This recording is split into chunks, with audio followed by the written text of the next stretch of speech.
Welcome to our training on programming ladder logic with Modbus.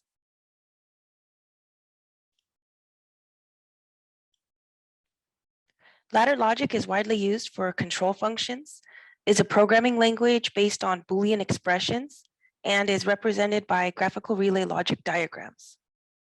We will start with an introduction and then discuss programming with ladder logic using HMIWorks ladder logic C language and HMI development software, displaying Modbus register data, using function blocks, buttons, and timers. If you have any questions, please enter them into the chat box and we'll answer them at the end of the training. I'm Maria Santella, sales manager here at ICP-USA and have worked for ICP-USA for over 10 years. I've previously held positions as application engineer, technical sales engineer, and web developer. Later in the training, Robert Morale, one of our senior application engineers who has also worked for ICP-USA for over 10 years, will be showing you how to use a ladder logic programmable touchscreen controller to access and display Modbus data from an I/O module.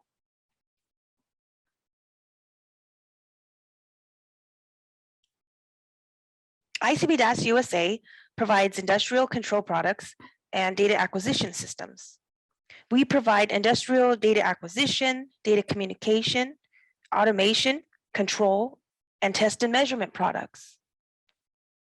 ICP-DAS was established in 1993 and focuses on improving industrial automation technology. We provide ROHS compliant lead-free equipment and have our ISO 9001 certification, thoroughly test our products, and provide reliable and stable innovative solutions.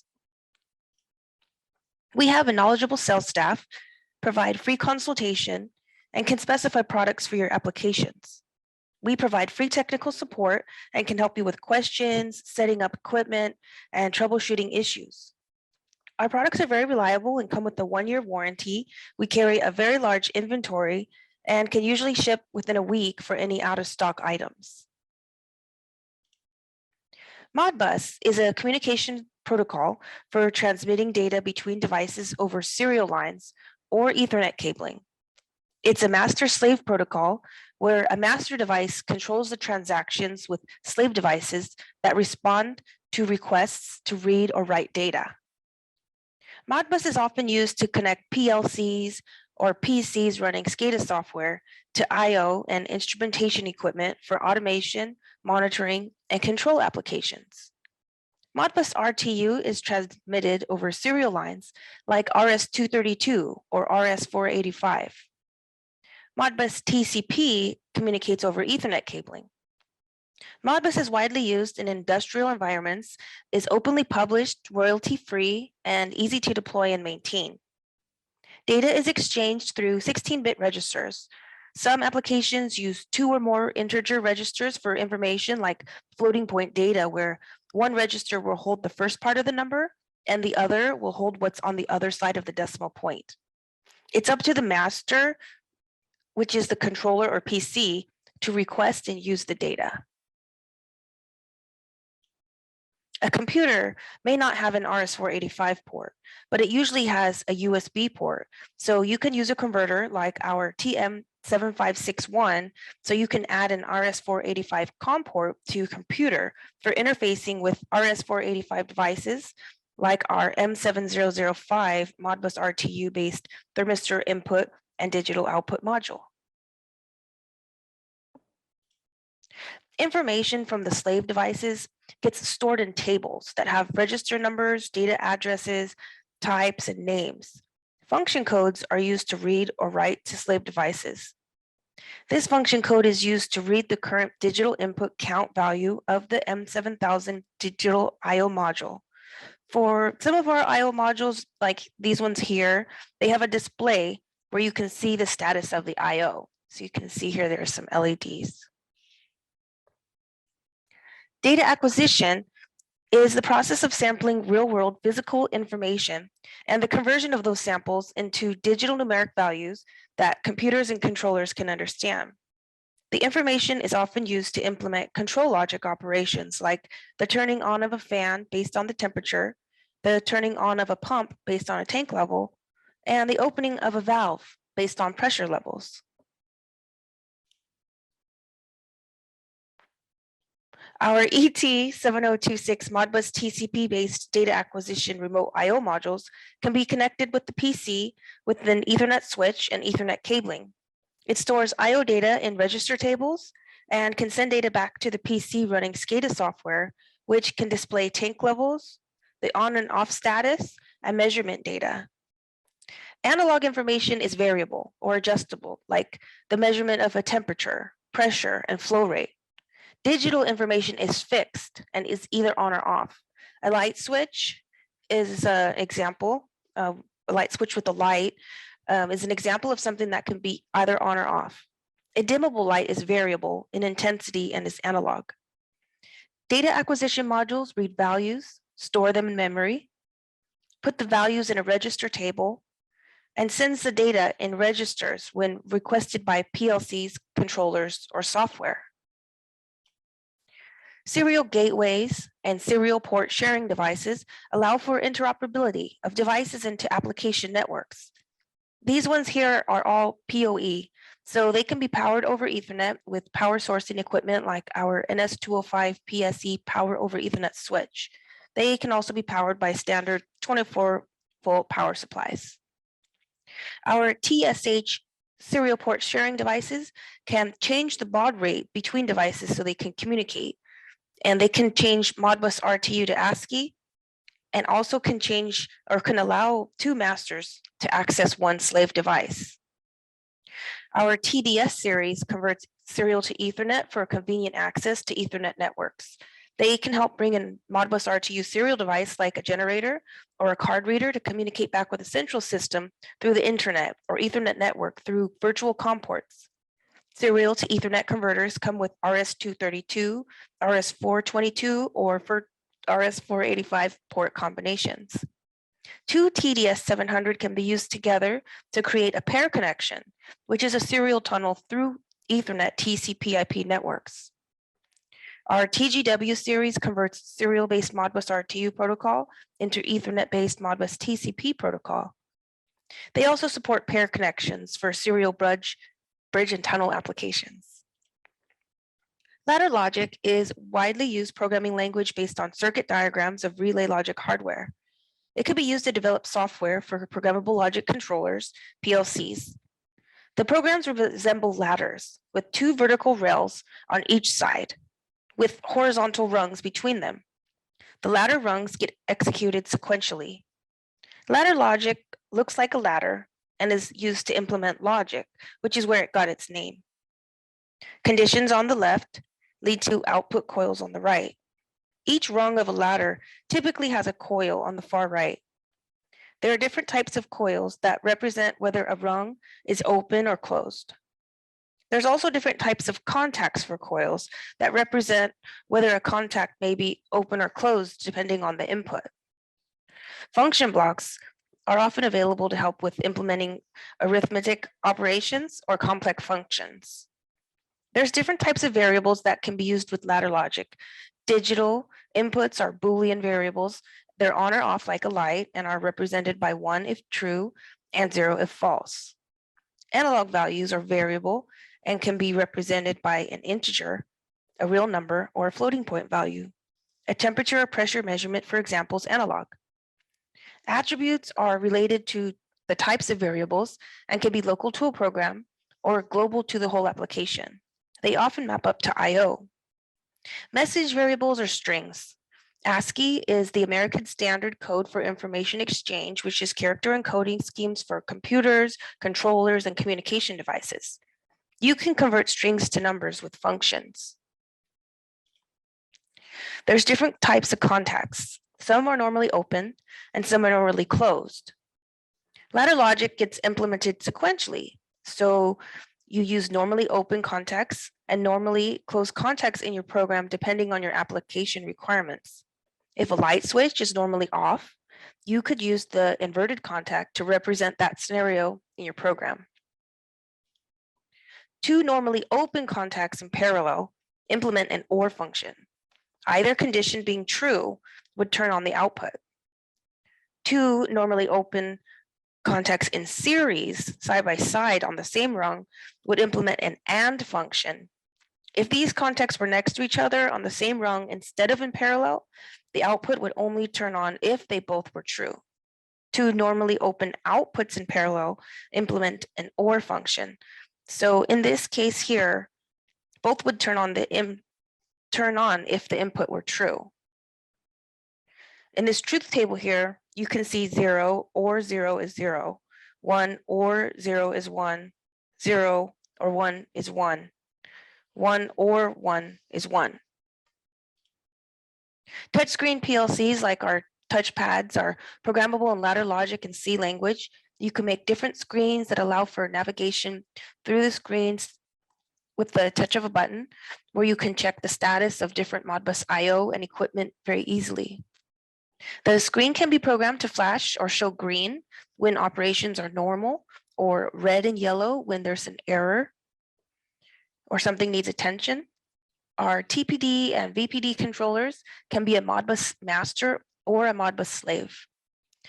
We provide demo programs that show you how to read data from Modbus devices, accessing their registers, how to make a touchpad a Modbus RTU slave, how to make it a Modbus master, how to use widgets, how to use counters, displaying temperature data, reading data from a C language programmable controller, accessing I/O modules, lighting control, and more. Touchscreen PLCs like our TPD 433, they have a 4.3-inch touchscreen display, RS485 and Ethernet ports. They communicate over Modbus RTU and Modbus TCP. Can be mounted in Outlook boxes or on external wall mount boxes. They come with free HMIWorks development software, which allows you to drag and drop buttons and objects onto screens, then apply ladder logic as needed. We provide the demo programs and training videos that help speed up development time. These are being used for things like controlling Modbus equipment, access entry, automation systems, alerts in hospitals, alarm systems, gas detection systems, and cold storage systems. So this is the HMIWorks development environment workspace. In the center, you can see there's a frame design space. Whatever you put there is going to be what your actual screens on your device will look like. If you double click any object that you put on the screen, it's going to take you to the programming page. You can use ladder logic and C language in the same project. The inspector and libraries tab on the right is where you can set attributes like text or font color. You can also specify the font size. There's a results area at the bottom where you can see outputs and error information.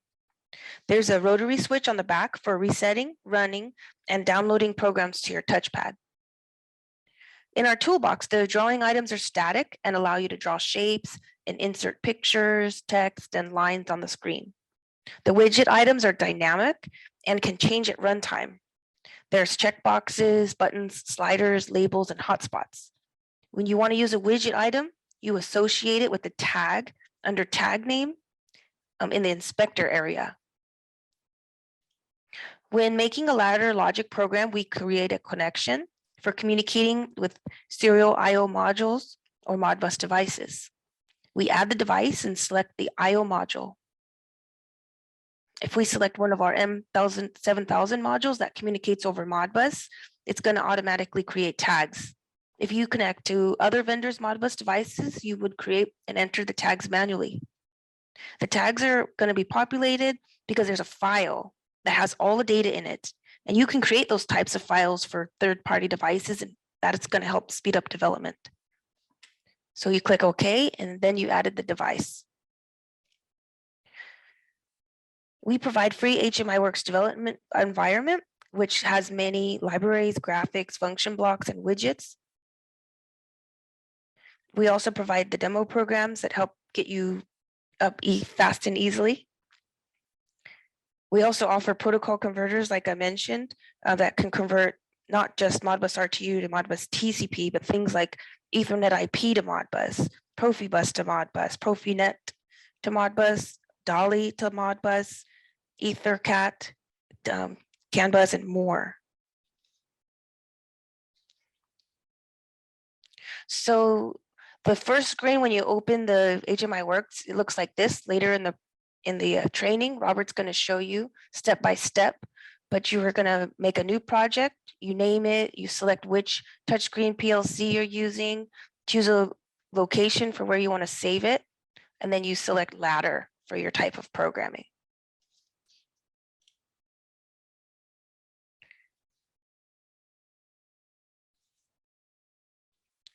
So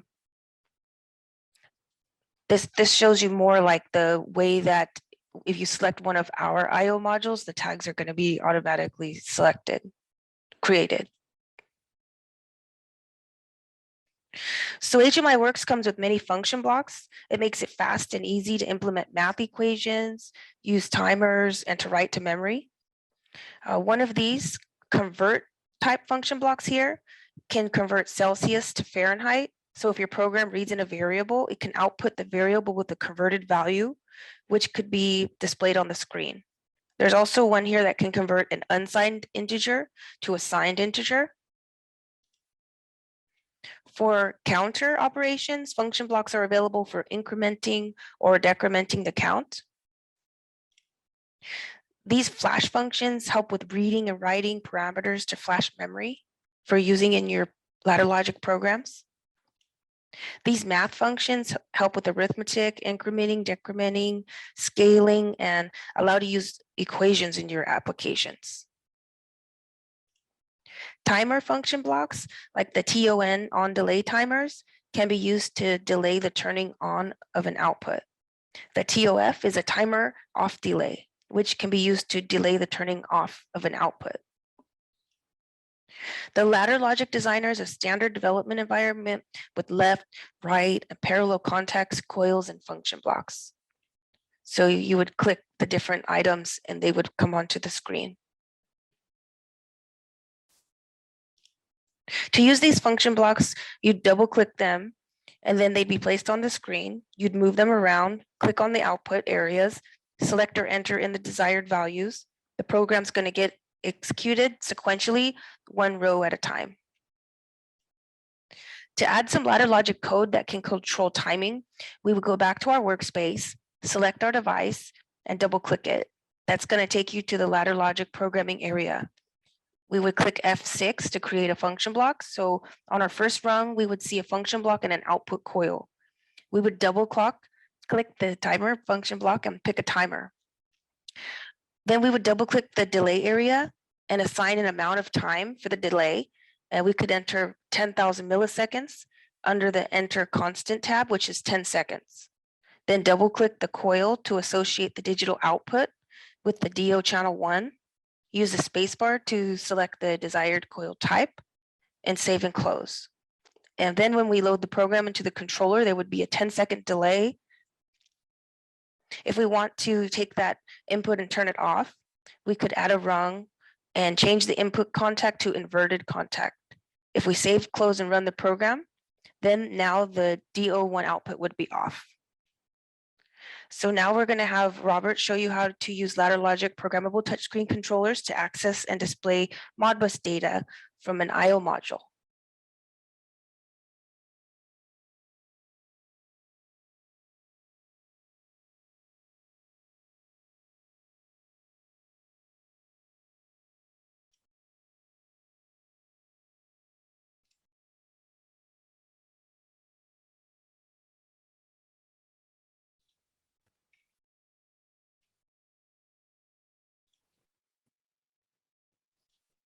Hello all. Today we will show you how to use our TouchPad TPD433 with one of our ET7026 data acquisition modules.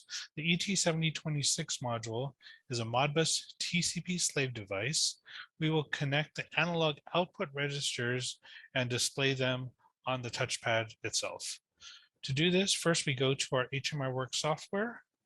Let's see, actually, let me just show you really quickly. This is the ET7026 module shown here on the left side of the screen as well with the camera.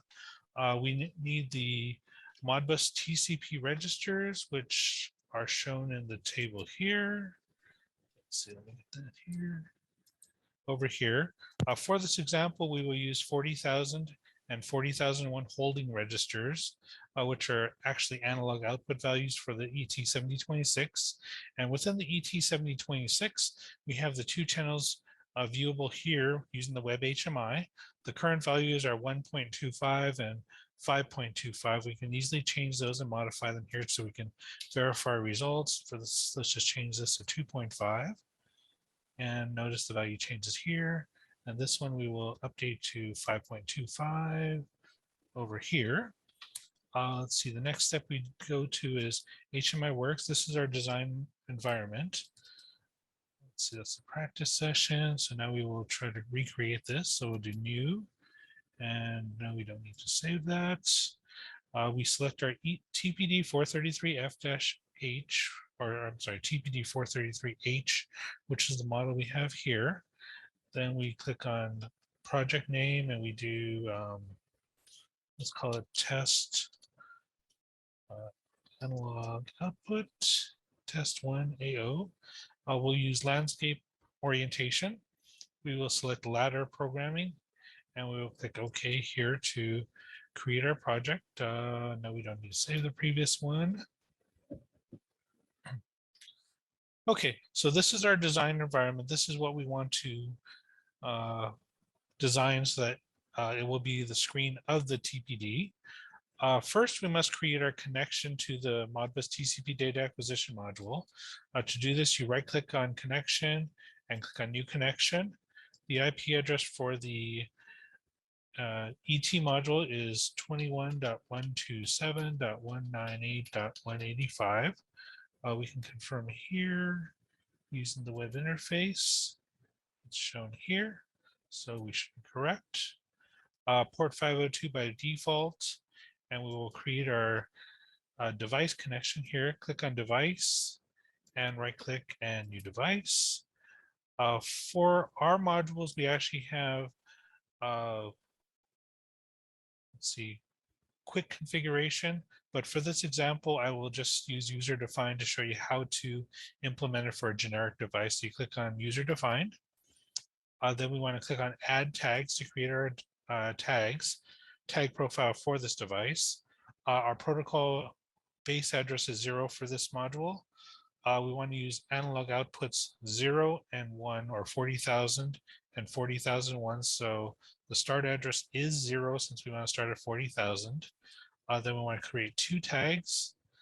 They will be tag 40,000 and 40,001. If we click over here, we can see our tags analog output. So it assumes the 40,000 and then tag 0 and tag 1. Once we do this, we click OK, and our tags will be created and they will be shown here under the device profile. Let's see, the next step we want to do is create a background color. For this, I'll just use a library image and use this blue background here, which I like. Then we will add some text on the window. To do this, we just click on drawing and use text. We'll create a text box and we'll call it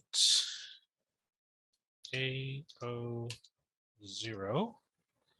And that will appear there. Then we'll duplicate it, click on it, right click, copy, right click, paste. Let's do this. And we'll modify the text since it's AO1. And let's see, then we want to use one of our widgets. Our label widget is the best for displaying analog output value of the tag. This will show it numerically. We create the box, then we associate the tag name associated with it. If we wanted to do scaling, we can create a virtual tag and use ladder implementation to modify the value. But for this, they'll just display the raw value. So for this box up here, I want to associate with analog output 0. So we'll do that. Then we'll create a second label widget over here. And we will associate that with analog output 1. Let me click OK, make sure the tags are there. Oh, sorry, I thought I clicked OK. Good thing I checked.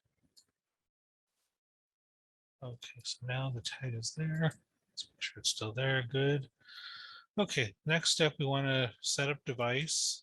The touchpad is connected by USB to download for program. I want to, the IP address shown here is fine for the touchpad. The module itself for the ET is 1.185 on the same network. So we click OK. The next thing we need to do, let me show you the camera so you can see what I'm doing. We need to set the rotary switch on the back to position 9 for download, which I'll do now.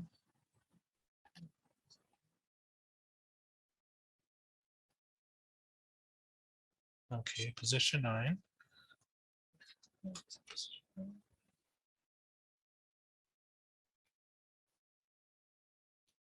Position 9. Then we need to restart the touchpad. Power down. Power up. The screen will be blank because it's in download mode. Then the next thing we do is come up here to run, render, compile, and download. So I click on that. Let me actually bring that screen back up so you can see what's happening in the background. Assuming there's no errors and everything compiles, you'll see it download to 100%. The touchpad should restart and you should see the values. Currently we're seeing values of 0, but the ET module lost power, so we will come back here, file the values. Let's do 2, supply, and we are seeing 2000 and 4000, which is 4.0. And let's change this one to 6 milliamps or 6.25. And let's click apply. Then you should see the bottom number change, which if I zoom in, you should be able to see. It's not very clear with my camera, but you can take my word for it that it is 2000 and is it 6,250. That concludes our example. If you have any questions or anything, please let me know, and we'll be happy to answer any questions shortly after this. Thank you. Thank you for attending our webinar. Later today or tomorrow, I'll be sending you a link for the video to view this training, along with information relating to what we discussed, including links to download HMIWorks, the touchpad, and all that. If you have any questions or we can help you with any projects, just let us know. And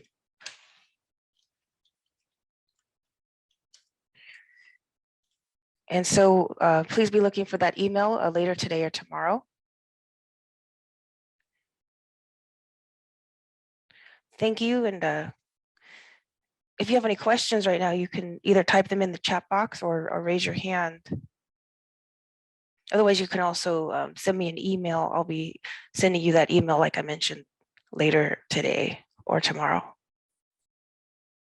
So far, just the only questions that were asked were about the video. Oh, we have a question here. How do we place an order for a test bed? So in the email, I'll also include information on that. The touchpads start about $239 each. I'll also include that in the email that I send. Okay, thanks everyone for attending and have a great day.